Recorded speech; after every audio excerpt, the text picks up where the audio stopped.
You're listening to the Vint Podcast, where we bring you interviews and stories from around the world of wine and spirits. From winemakers and critics to sommeliers and master distillers, we'll explore the people and businesses who are instrumental in shaping the future of today's food and drinks culture. Enjoy the show. Hey everyone, welcome back to another episode of the Vint Podcast, presented by Corvin. Corvin is the world leader in at-home wine preservation, allowing you to pour a glass of your favorite wine and enjoy more bottles from your cellar without having to pop the cork. Joined in studio today by Billy Galanko. How are you doing, Billy? I'm doing very well. I'm very excited for today's interview. It's with a winemaker that I've always wanted to speak with. Yeah, Frank has wines. He's made wines in all kinds of different styles, but focusing on the wines of Aetna. And you've had a large amount of the portfolio. Is that right? Yeah. I've tasted almost his full range, but obviously not every vintage over the years. But I had a buddy who used to work at a lot of Danny Meyer restaurants in New York as a general manager, and he's also a somm. And when he moved out to LA years ago, and just said, if you ever find any Frank Cornelissen wines, get them. And to this day, we still drink them together. So I've been on it for a few years, and I will say they're very high quality wines. Yeah, Frank's someone who's not afraid to push the boundaries on what winemaking is supposed to be. Takes both, I'd say when you hear him talk about his process, he takes an approach that focuses on feel and intention, and then tweaks based on technicalities. Yeah. Not the route that most people go. I feel like most people have that flipped, right? Where they start with a recipe when they first start winemaking. And then they get more into feel, and he, started the other way around. Yeah. What I love about, his goal has always been to make really high quality wines that speak of the place. For anybody who hasn't in general just tried the wines of Aetna, the Sicilian wines in general are really good, but they call Aetna like an island within an island. It's its own thing, obviously volcanic soils from the volcano. And he made an intentional choice to make wines like Burgundy, where it's like each little plot where the wines were going to speak of the place and each little vineyard was going to speak of the place. So he basically took almost like the Cistercian monk method, and he's just been refining over the years, trying to find the best plots and the best techniques. And even when he first launched his first Magma, he intentionally had priced that as the most expensive wine in Sicily to show people that they were making serious wines. It wasn't supposed to be just these regular table wines that Sicily had been known for previously. These were serious, crafted, thought out wines of place. So it was really cool to hear the background of how that came to be. He calls some sites Grand Cru, some Premier Cru. He's identified these different plots that he classifies that way. It's not an official ranking at all by the Italian government or Sicily. It's just based on his own tasting. And he talks about it in the podcast. His prestige, or I guess his top cuvée, is called Magma. But then he has a number of these single vineyard wines, both what he classifies as Grand Cru, Premier Cru. And then there's also just the Mungibel in general. They have the Mungibel, which are also different blends he makes. So he has the equivalent of like Burgundy Village wines, which he also references as well. I highly recommend everybody seek those out. I'm sure any of your top-end wine shops or even top-end Italian restaurants will definitely be carrying Frank's wines now. Awesome. Yeah. Always fascinated by the journey of winemakers who start so early, who are passionate themselves, who drink widely around the world. But then for him, who's so focused on one place in his craft and winemaking, right? So loves wine, drinks widely, has been for many, many years since he was a boy, but has narrowed all of that into perfecting one site. Well, not one site, but one region. It's wines. Yeah. I love the idea too that he said he was 63 now. He started this 20 years ago, and so he basically was in his late 30s. He had been working in wine as like a broker and doing other things. And so he just, something that I don't think I'll ever do actually is go make wine that seriously, but it's something in all of us wine geeks who are just like, what if I just found the perfect place and made the perfect wine? And then he's actually done that and grown it up over the years. So it's so cool. Awesome. Yeah. And before we get to the interview with Frank, I just have a word from Corvin. Remember, if you're looking to drink more wine from your cellar without worrying about wasting what you can't consume, one of Corvin's systems will be your best friend. You can visit corvin.com and use code VINT15 for 15% off your purchase of any of their devices. And if you're a member of the trade, trade.corvin.com for exclusive discounts on their range of products. So without further ado, here's our interview with Frank Cornelissen.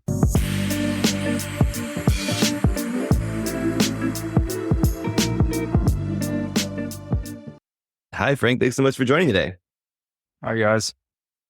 I'm based in Los Angeles, and I have a good friend who used to work in high-end restaurants in New York and then out here in LA. And he's a somm, and he was turning me on to your wines a few years ago. He's just the biggest fan. So he's like, you have to check out Frank Cornelissen's wines. And I was like, all right. And then ever since, I've been an evangelist here, just trying to share your wines with the world. So I'm really excited to have you on the podcast.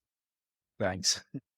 Can you tell our listeners a little bit about how you first discovered Etna as the wines of Etna and how it made it a place that you wanted to make wines at? It's a long story, and I don't believe in single elements that makes something or breaks something. For example, it's a cup of experiences, and in my case, for an area where I could make terroir wines, which means basically wines that have a strong relation and a reflection of the place where the grapes are grown. You can make wines basically everywhere. I've traveled over. This is 24 years, and the vintages we're heading for, and we're nearly there. So it gives you also the possibility to exchange and to talk with other wineries, people. You travel around, and a vine is something really special. You can plant it. I'm not saying basically everywhere, but it does give you sugar and yeasts, and you can make wine anywhere. The thing is, if you want to make great wines, and great wines for me are terroir wines, and also that is questionable. We can dig into that topic. For me, great wines are terroir wines because I was raised in an era. I was born in '61. I grew up with wines from the 70s, 80s, Bordeaux, Burgundy, Rhone, and which means I grew up with the wines from the old world, and they always stood for an area. So that is my influence. That is my base knowledge also as a taster and a wine lover. And I apply that also to the winemaking here, which meant I had to find something that represented the wines with high personality because they come from a special place. And obviously that was not easy. And so why Etna? And this is not really Etna. It's even more specific. It's the northern valley of Etna. It is because a number of things piled up. We have the experience of tasting with my father, collecting and buying and drinking wines from the age of basically 14 years old. And it brings you to understanding some things, but obviously as a consumer, I think my background was too restricted, and so you start to get to a certain level where you develop things also technically understanding terroir, soil, the use of wood, no wood, and so on and so on, and then. You want to go and make wine, and you want to make great wines, and Burgundy, everything was done besides the fact that it was like horrendously expensive. And so either you're born super rich, and then you can buy yourself into a denomination like in Burgundy, called the Vineyard, for example. Because when we talk Burgundy, it's large. Macon is also part of Burgundy, and basically Chablis also, between brackets. So it's wide, but if you talk Burgundy, you talk Côte de Nuit, because it's a geological shift. And so when we're talking great wines, you get to a very specific area. And I go through a pragmatic way. I'm not a technician. I didn't choose to be a technician either. Otherwise, my wines would have been very different than what I make today and where I started with. And eliminating things and areas, and other you restrict the choices you will have to make. And so deduction is something I apply in many things in life. And so that basically brought me to a number of ingredients, of which photosynthesis and snow in the winter, which means you need a winter, and for the vines to have a long cycle. You cannot go into super dry areas, because the vines, they will not last like more than 50 years. They will eventually exhaust themselves and die premature, because vines they can last quite long.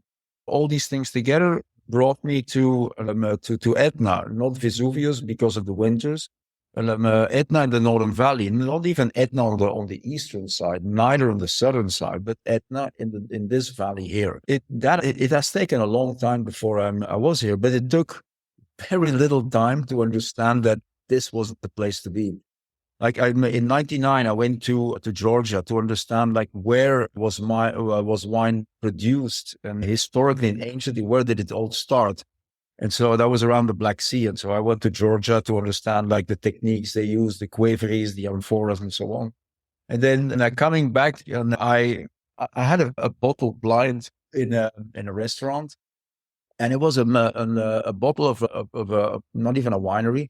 It was like a private person and making wine, and it was from the area of Calderara, and so it was not on a map. And Calderara was like a lieu-dit, and it's called a contrada here. And so I was looking for it, and where was that? And so I figured out it was somewhere between La Mirandata and Castiglione, which is here in this valley. And I had still half a day left before I had to go back to Belgium, where I was born and where I have then, let's say, an agency, a brokerage company. I was also managing a few private sellers. I entered into this valley and looked at Etna, and entering in the valley, getting closer to the small town Randazzo.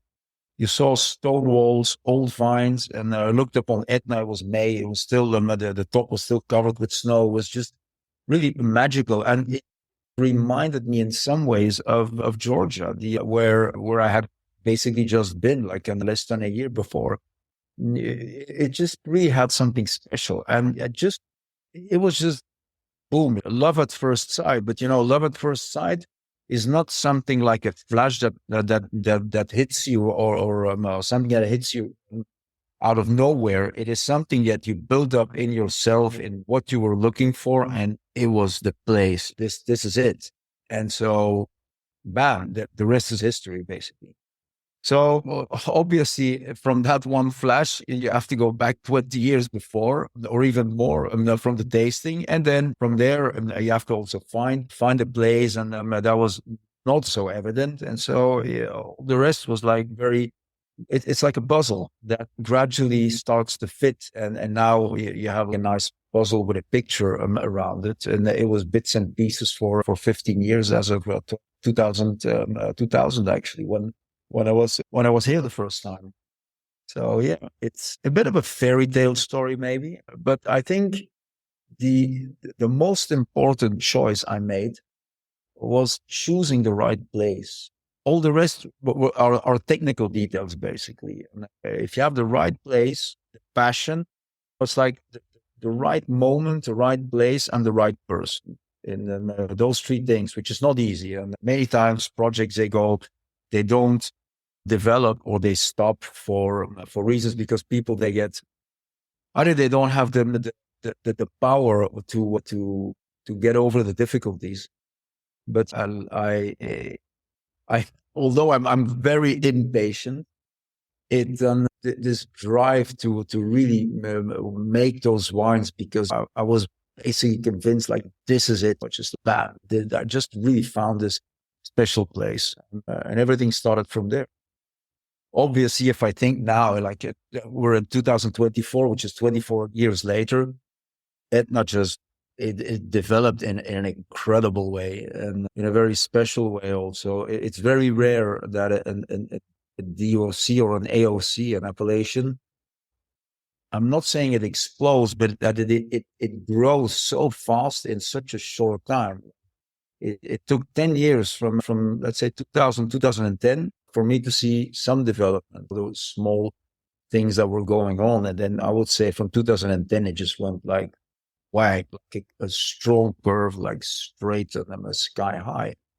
And now it's obviously a totally different thing. If you want to buy 1 hectare here, it's going to be awfully difficult. And if you find it's going to be awfully expensive and so on and so on. But, basically I'm part of that process and from the beginning. So I'm also part responsible for what has happened over the last 10 or 15 years, which is a nice feeling. And, but you also pay the price for that. And, but it's okay. It just feels right in a way. So no hard feelings about that. It's my part responsibility also.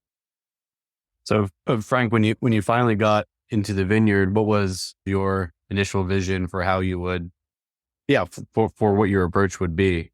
And what instincts did you draw upon? What experiences did you draw upon in those initial years when you first got into the vineyard to work these?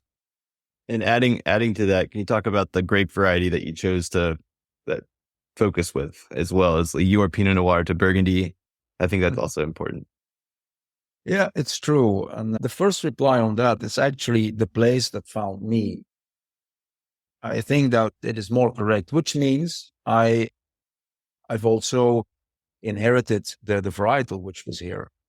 Because you have to think also about something else. What we live today, it's true with artificial intelligence and everything. That's a nice thing. It's quite a stretch. So we're on the verge of, I would say, a completely new world, which will arrive to us in the next years. But I'm very much part of the analog world and transformed in a digital world where we're using computers, internet, and so on. I remember, we're drifting a little bit away, but I remember that the first price list, I was sitting with a glass of wine, just faxing the price list to my clients, which is absolutely ridiculous in today's world if you think about it. But that was 2002, 2003. So we're talking only 20 years ago, and now we have connections. It's just unbelievable, which also was developed very fast with COVID and other events, which were unimaginable in 20 or 25 years ago. It's just unbelievable. So back to wine or vine growing and winemaking, think about it as something which is basically totally detached from modern world. We're talking about an extremely archaic process. And if you take this from a very artisanal point of view, where you cultivate your raw material, you transform it, you bottle it, you nourish it. You need a vision on what you want to transmit from transforming the grapes, the raw material into the wine. And then you go and talk about it, what we're doing now. And so you have the whole circle, which is round, which is unbelievable. I don't know of any other, let's say, profession or craftsmanship in which is so unbelievable. Usually you outsource, you purchase, you transform, and it's a different thing. Like here, you do basically everything. You make sure you cultivate, you actually plant before that, and then that's what we've done afterwards. But you plant your vines, you wait until your kids and then are raised well and feeling well to produce grapes and to transform that into wine. That is something very, very special. And so I more believe that I didn't really choose that place. It's because of who I am and what I built up in experience, everything else, that this place was inevitable for me to go there. And then so it's more like this place has chosen me, and then more than I've chosen the Northern Valley of Aetna. So it's a bit of a strange reflection, but that's basically what it is. And so back to my ideas of let's say vine growing, then the winemaking. We're already talking about two activities which are different. Vine growing is one thing. That's the agricultural part, and you have to have a sensitivity there, which is strange because you can't talk to a vine. You have to feel it. You have to understand what this entity, this vegetal being, wants to transmit to you. And so that takes time. And I must say, with all due respect, I think I started to understand something more and more profound as of 2005, 6, 7. After 4 or 5 years that I was cultivating, you see things, you learn things, and you still learn every year because weather patterns change and you have to adapt and adopt to your techniques and everything else. So I started with, let's say, a precise intellectual concept, which means, in simple words, I wanted to produce liquid rock from old vines, which I found, low yields, picking as late as possible, not overripe, but perfectly ripe. And so that was a very simple concept. And so coming back from Georgia, I also like this and the long macerations. And so the amphoras, I bought amphoras. That was quite tricky because you can't really get stuff from Georgia, or you couldn't in those days, bring them in. That was a bit difficult. And so I checked in the world where I could find amphoras. And so it was an incredible process.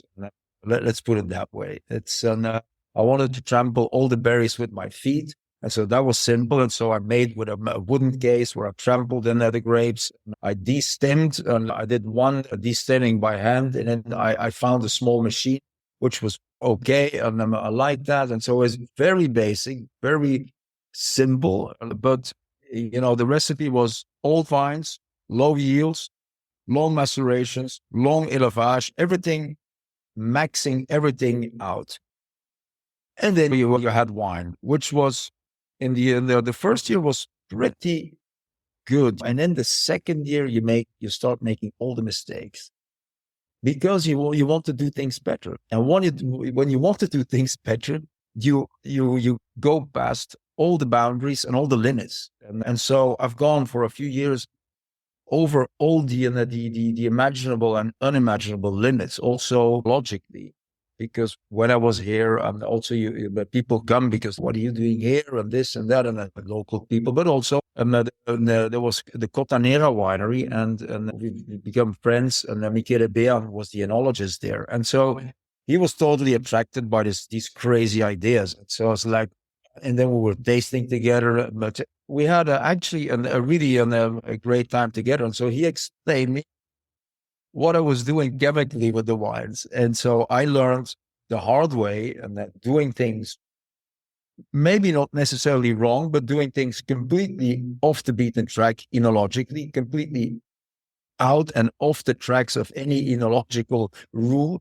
And so the wines had a super high pH. They were really ripe, and they had a high volatile. And then Michele, the enologist, he was tasting, oh, this is so good. And it's like, Michele, you know what the hell you're tasting? That's a wine that has 160 of volatile acidity, which is pretty damn high. This is not wine anymore. The category of vinegar, but it was not vinegar. And it also has the 4.1 of pH, which for a wine is ridiculously high. And so I said, that's impossible. No way. Just I pay the bottle, I go and analyze it. And so he analyzed the wine. He got back the next day. And it's, shit, you're right. And it's just unbelievable. I just can't figure it out. It really tastes great. Open another bottle. Damn it, it's good. And so how is that possible? And this strange, I would say, attraction of, I would say, extreme people, because Michele was also very attracted to everything which was outrageous. When he went cycling, he took his bike and he biked from Sicily up to Friuli, where he was from, and just in there, Jesus. And then he drank his 3 or 4 Red Bulls, which made him go completely nervous. And then that was his fuel. So I was like, wait a second. So I think he was basically attracted to everything which was completely abnormal. And so it helped me to understand where I went very close, if not over the limits. But one thing that really it taught me to, when you want to know where your limits are, you have to go beyond them. And so if you want to know where the limits in everything you do, the limits, you understand them once you go beyond it. You pay the price for that. You hit the wall, you do something wrong, you can lose something. But at least you know where the limits are. And so that it's a technique I continued doing until I really felt, okay, I'm going to stay within, let's say, 5% of the limit. And so today I'm anticipating a little bit the sulfur issue, which is, I still think it's a stupid issue because it's only a minor detail of a whole winemaking process. But going back to the sulfur issue, for example, I feel from not using anything and working with super high pH, which means like technically you produce wines that are so subject to bacterial influences. I understood a few things. Like now, when still people think, "Wow, shouldn't you put a little bit more sulfur in there, or pick a little bit earlier?" I've been there, and I feel perfectly fine here, and I'm perfectly relaxed with the wines we make. And although they are definitely on, let's say, on the limit of an enological concept. But, and here is the thing. Suppose I would have studied enology, I would never have made those wines. And I would never make what I'm doing now, ever. So I have a good recipe. It started with a very intellectual concept, and provocative, yes, but then you gradually understand when you fine tune, and it's still what we're doing today. And so obviously, if you change things in the beginning, like you change big things, like if on a scale from 0 to 100, the first 5 years you can manage to improve 50 to 60%. Today, if we improve, first of all, we spend a huge amount of money to improve 1 to 2%. But today we're at such a high level, I think, of quality that even if I can improve 1 or 2%, that is very high compared to where we are today. And so I think it's worth it. And that is, I call it's the artisan principle. And an artisan doesn't look at a balance sheet. An artisan looks at the absolute quality he can achieve and can get in a product. And it's whatever it takes, you just go for it. And obviously we've gone also through phases where we invest such a huge amount of money where you start asking like, damn it, is it still worth it? Because we are already very good. So why the hell do you want to expose yourself again and also financially to invest enormous amounts of money, proportional relatively to what we do? But I still think it's worth it. A smart company looks at the balance sheet and says, we're going to do the minimum to get the maximum, but they're never going to be absolutely at the top. It's a different mindset. It's an entrepreneur mindset towards an artisan mindset, which is a different thing. If you can combine both, that is great, but that usually takes a lot of years to get there. So yeah, in that way also, I feel privileged also to be able to do what I do. Sometimes I have to wait a little bit too long, but also there, it's a part of who I am. I'm basically a totally impatient person, and I've chosen a craft which requires so much time. Figure out, like, you work a whole year to get those grapes, and then you have like this one chance to make something pristine with those grapes. So obviously you improve and you learn and you try to always implement that into your wine. But it's such a long process, and I find it sometimes extremely frustrating. It's therapy. And what I do is some kind of a therapy for me, and because otherwise I might go too fast and too soon. And so it's like it was meant to be. So it teaches me to be patient and to have goals in a very long way and looking very far. But sometimes I really admit it hurts psychologically. I would like to go much faster, but it is difficult. So it's probably how it was how it was meant to be. And so yeah, which also after a few years you tend to accept that much more easily. Like 20 years ago, I was like, geez, you want to do everything fast and furious, and then 200 miles an hour, and off you go. That was basically the way it would have, and it should have worked, but then it doesn't. And you know that. And now, the goals they're clearer, but they're a bit longer. Obviously, it takes more time, but it feels right now. That's why also, forgive me, I'm jumping a little bit left and right here, but if I think back of my first wines, I think those wines up to, 2005, maybe 6 was different already, but I couldn't show it because of the vintage. But let's say from the first vintage, which was 2001 to 2005, they were very much Frank Cornelissen wines. The wines today, they're very much Aetna. Obviously, through my vision and who I am today, my experience and everything else. But I think the wines, they represent very much Aetna in their territory. That's why also we make much more single vineyard wines, because I'm mentally prepared for it. technically prepared for it, and we have the tools, the equipment to be able to show those things. And that is also a very nice feeling. And so fundamentally, when people come here, what is your best wine? And so you start to think about the vintages and this and that. But so, listen, it's not about that. My best wine is always the next wine I produce, because I can implement everything I learned into the next vintage. And so my best wines will always be the next wines, which is something which has a logical, because I regard myself a craftsmanship, and I'm an artisan, and I'm first generation what I do. And my best wine will always be the next wine I produce. And by force of how things work in my mind and in my head and in my doing. Yeah, I think that's amazing. Can you talk a little bit about, I guess, the Nerello Mascalese grape, and then also, I guess people will think you're doing these. You have your Grand Cru wines, your Premier Cru wines, and the different site-specific wines. Can you talk about what variables make those wines different? Because everybody's going to be like, oh, it's volcanic soils, it's similar climate, but how the valleys, the microclimates, like what shifts to make those wines so unique? The soil, because it's the only variable. Right. Basically, you've been on the website because you're talking Grand Crus and Premier Crus. That's a bit of a provocation. So let's first tackle that one. I would not have been able to define that. First of all, it's not a quality denomination system. Italy does not have that. And so it is a personal appreciation of the wines, where I think in those vineyards, I can make wines of constantly a very high standard, also in the lesser years. So every year, my Grand Crus, they really stand out.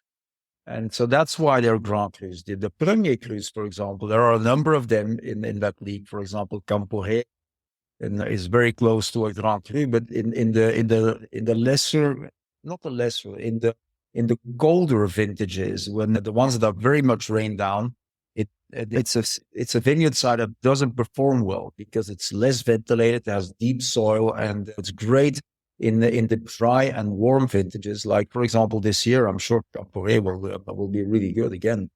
And because of the nature of the soil, it's a subsoil. We have different subsoils, and that is what makes the difference. Because the varietal is the same. It's 100% Nerello Mascalese. The techniques are the same. No, I don't apply a different technique. We do not use any wood on the wines. So our wines, they stay in fiberglass, which are neutral tanks. And so it's the wines that express themselves or through the grapes from that specific vineyard site. And that's what makes the difference. Now, that being said, it doesn't mean that every vineyard site we have produces grapes that can produce a wine of such a personality that is good enough to bottle as such. For example, a concept in Burgundy, and when here, this is a bit of a provocative statement I'm going to make, but if you take Burgundy and you take all the Grand Crus from, let's say, Côte de Nuit or Côte de Beaune, take the Grand Crus, and you can nail them if you're a really good taster and you Burgundy really well, you blind taste them. And you know that, even from different producers, because slight style differences there are. Ponceau is known for picking riper compared to, for example, a Chevillon or other producers. Everybody has their own style, the use of some wood. But, a Grand Cru stands out because it has such a personality. And that is something I want to apply here. Like, for example, Burgundy in the Premier Crus, there are so many of them, which I personally don't understand why why they can be bottled as such, because you're not really gonna nail it blind. So I can understand the work of the Cisterciens, the monks, in the old days, like 10 centuries ago and more.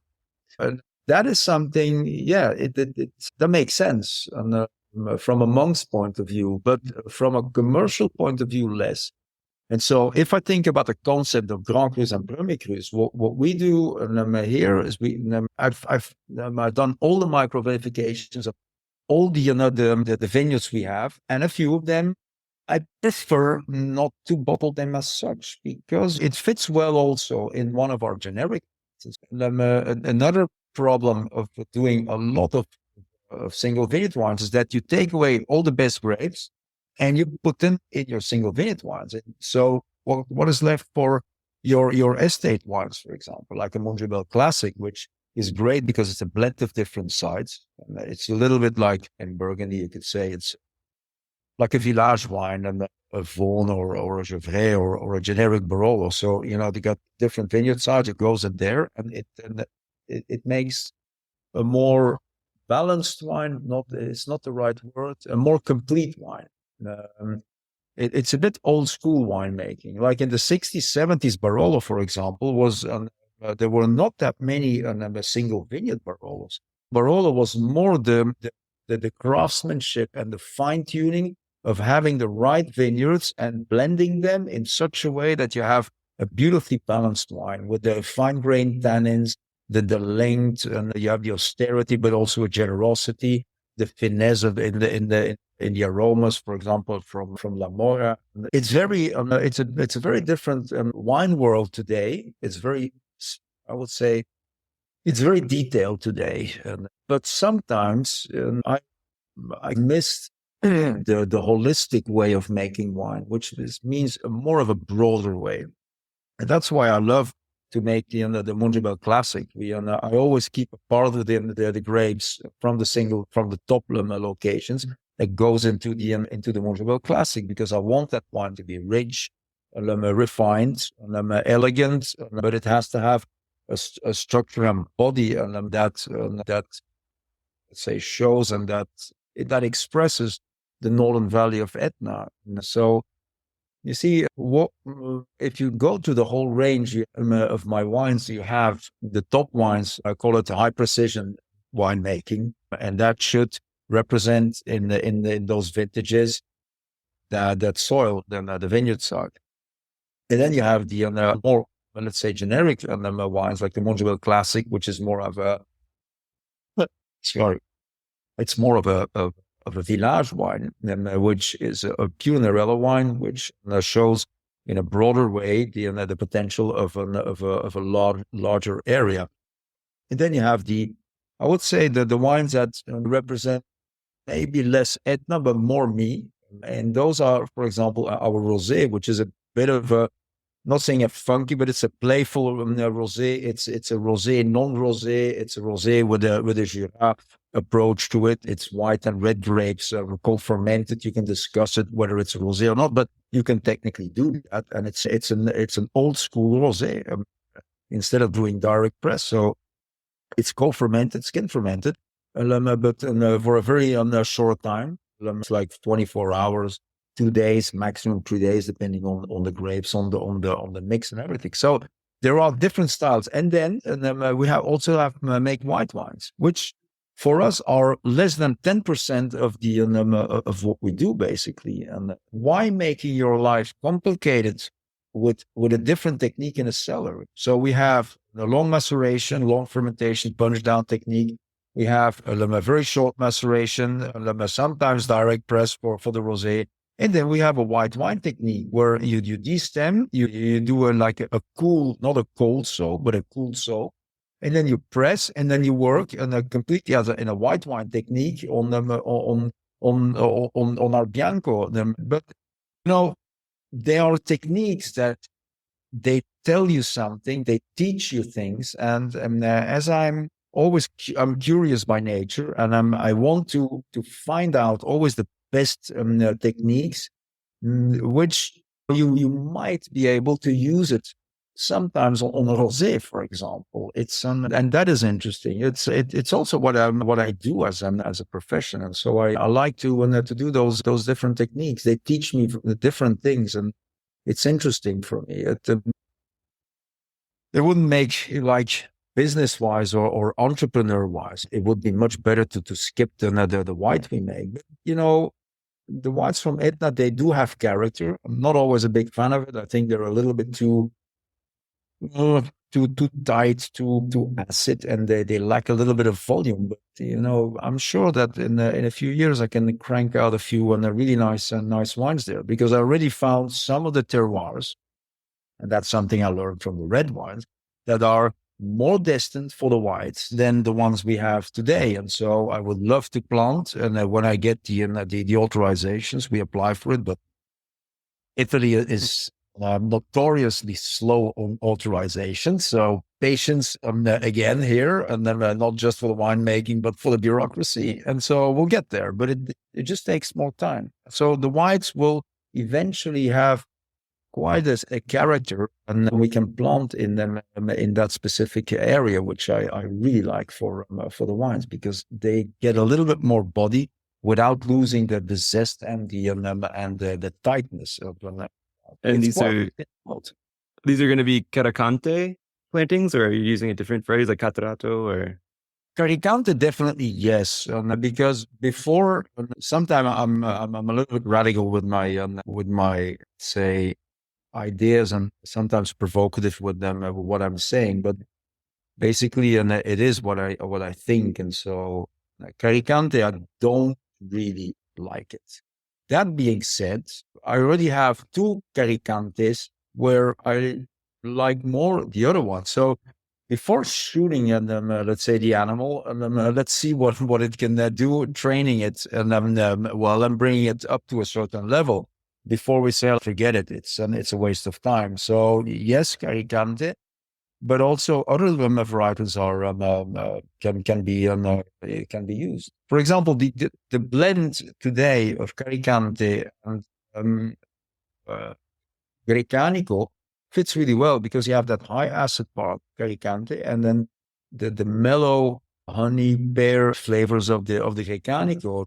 They fit really well together because it has a lower acidity, and both don't produce a lot of sugar. And so you don't have high alcohol wines. You have actually very delicate, really nice wines, 12%, sometimes 11.5, 12.5. When it hits 12.5, I think you're really very balanced, at least for us and for the wines we're looking to make. So that's something what we're looking for since the last years. So let's see in the future how Caricante can perform in some areas. Yeah, Frank, thanks for going so deep into how you view the region, these vineyards that you've taken on. You said something a little bit a while back that I thought was intriguing, which was, I guess it's maybe intuitive, but your best wines will always be your next wines. Do you think 10 years from now, you've already mentioned you're going to make a better white wine in your mind, and how far will you have to go in terms of tweaking your style, your technique, your winemaking approach to get to where you hope to be in 10, 15 years? Or do you get to a point of maybe diminishing returns where you just need a better vintage or certain conditions? What's your expectation for how to get there? I think today we've tweaked so much that technically, I think we are at a level where it's going to be difficult with equipment and other things to really perform better. That being said, we just have the new press arrived, and that's going to be a step forward, a serious one, but not for the white, neither for the rosé, but for the long maceration reds. So there we will have, that's quite a step. And I needed that tool. So I was waiting for that. And so we have that from this harvest. So I'm very keen to understand how it really works well, and how we can do the wines better. But those will be much better. Been a huge investment, but I'm very happy with what we've done. And so we're not going to fully be able to apply that tool, that is a piece of equipment, to the full potential. And so that will be probably next year. Then we also know it better and how to fine tune it. So that is one thing. So let's say technically the tweaks and everything else, it's not going to be that's going to make the difference. The real difference will be, I would say, the experience and with the challenges of changing vintages, especially over the last 5 years. And there I feel quite comfortable, I must say. You can make it or break it, but I think I'm getting much better than I used to be. Instead of having a dogmatic view, well, I want to pick late, it used to be like that, late. But what does that mean, late? I'm able to quantify late in a context of making great wine. That is important, which means that I will start possibly picking much earlier than I used to do, and much earlier than other people are doing, because I have the wine in my head and in them as a vision. Like I want to avoid all the berries, the overripe ones. For example, another tool which really enabled us to make the wines much better and more refined is a sorting technique, which we applied from 2018. So it's not just the fact that I changed in the use of sulfur in 2018. The wines are really good in 18. Obviously, they're not vinegar, and they're good, but I should have used much more sulfur in 18 than what I used. But I was already happy with it because of my heritage of going beyond the boundaries instead of staying on top of them. So let's say 18, I stayed on top of it, and 19, I went a little bit inside the line. A really nice job, but especially because of the sorting tape. We picked out, we just deselected so many grapes, which apparently looked great, but between the picking and the outside from the morning to the afternoon, it's very different. And so that kind of quality level, you cannot maintain it because of fatigue. It's warm, and in the morning you really pick well, and then the picking is different.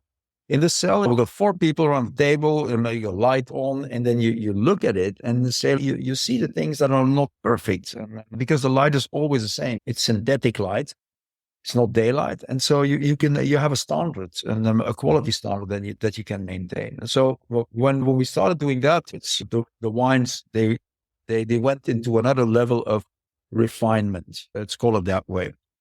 So that is done also, the press also. So what can we do? Understanding the vineyards. That is the vineyards and the vintage. So reading the leaves, and that's what we're doing since also, I would say, 5 years. We're doing that now. We work with an agronomist, a great guy. So we can afford to have also a very good consultancy, where in the end I make the decisions. Period. And then, but I need the information, and you cannot let's say, self-declare yourself to be God. I'm definitely not God, and so I don't know everything. But I'm able to purchase and also top quality knowledge and information. Afterwards, I have to analyze that, put it into a pot, and then make something out of it which fits for me, not for the agronomist and neither the enologist, because that's me. But I want to have that information to make the right decisions. And when I make them, and if I don't make the right decisions, but you can only see that afterwards where you make the wines, you taste back, then you say, like, there I should have done that instead of what I did. And so that's the fine tuning, and that's why I'm saying the best wine is always the next wine in that kind of intellectual mental process, which is really interesting. But now the biggest change will be in 15 or 20 years. Why am I saying that? Is because when I started, I could find old vines. Okay. The old vines here in this area, even though they were ungrafted, it's some vintage vineyards like Chiusa Spagnola, for example, Barbecchi, Tartaraci. But what we're planting since a few years are ungrafted vines from selected Nerello, which was not done in the old days. So you have a generic Nerello, which was not necessarily the best one, but if it's ungrafted, it has already an edge in pH, in profoundness, plus it's old vines, and so they have their roots down deep, and so you have a very good wine. But what we will have in 20 years of time from now, in 20, I would say 20 years, so I'll be 80 or 81. So before I will die, I will be able to taste the wines from the vineyards we planted, and believe me, that's going to be totally different, because we plant ungrafted, which gives you a better sap stream with the right genetic material. So those two combined, that's going to be a big step forward. I mean, so the biggest step is sitting it out and seeing the vines grow, treating them well so they can shoot their roots down deep, and then in a really good vintage, cranking out some majestic wines because of the selections we've done in the planting. That is, I think that's going to be that's going to be the real deal. And it's something I wanted to do. But you see, then I'm hitting 81. And so what are you going to do at 81? You need people around you because you're not going to be able to run around like I'm doing now. Now at 63, I feel young, I feel fit relatively, and everything works well, but you have to be realistic also. In 20 years from now, I need a few guys around me that can do exactly what I want them to do. And so maybe with the kids, this will be a different story. But here also, and that's a very different topic. But in an artisanal, I would say, production unit, let it be wine or fruit juice or whatever, you don't have that logical generation change anymore. We live in a different world. The world has become a village. And so who am I to say, like, our kids, they have to do what I started? But, the only thing, what I'm concerned with actually, besides the wine, which is something which regards me personally and very strongly, because before being a wine producer, and I'm a wine passionate person. I still am. I still buy a lot of wine. I taste a lot of wine, and I love wine. I have that from that. That's something special, which my sister didn't have. She loves drinking wine, but nothing in her head would have pushed her to go out and produce wine. But it did for me. And the generation of today is a different thing. So I don't want to push them into something, but I would like to leave something behind where they can choose. It might be interesting to do it, and so we'll do it. And then I will be obviously very happy. But I cannot say, okay, you should do this, or you have to do to continue because I started with it. So that is something different. They should do whatever makes them happy. Period. And then the rest is history. So yes, I would be happy that they do that, because otherwise, why would I have planted those vines to make absolutely incredibly great wine and from super selected and genetic material, planting them ungrafted, and then nobody continues doing that. So that would be unfortunate. Let's put it that way. But we'll see. It's up to me and my wife to transmit also values of land and agriculture to our kids. But anyway, they have to study, and they're young, so they're 13 and 15 years old, and so they still have a stretch to go. If they want, and I will be more than happy to teach them. Although I'm not a very good teacher, I'm lousy with that. My wife is very good with that. I'm terrible. I blow up. I usually give them a very hard time, and so that doesn't really work. I would say your passion for the area and the vines and the wines are infectious. So I'm sure even if they don't go right into wine, you always hear about everybody coming back and realizing what their parents have built. So I think that's a perfect place to leave it. And I really appreciate you spending so much time with us. Thank you for everything. Thanks for getting in touch with me, and I hope you can have the time to come over in the future. Who knows? I'm always welcome. Oh, thank you. Yeah, I would love to. I studied in Sicily in college, actually, and my now wife really wants to go. She loves the wines. It's in the future. I don't know how soon, but I'd love to. Great. Always welcome. Let us know. Thank you, All right, Frank. thank you so much. Thanks.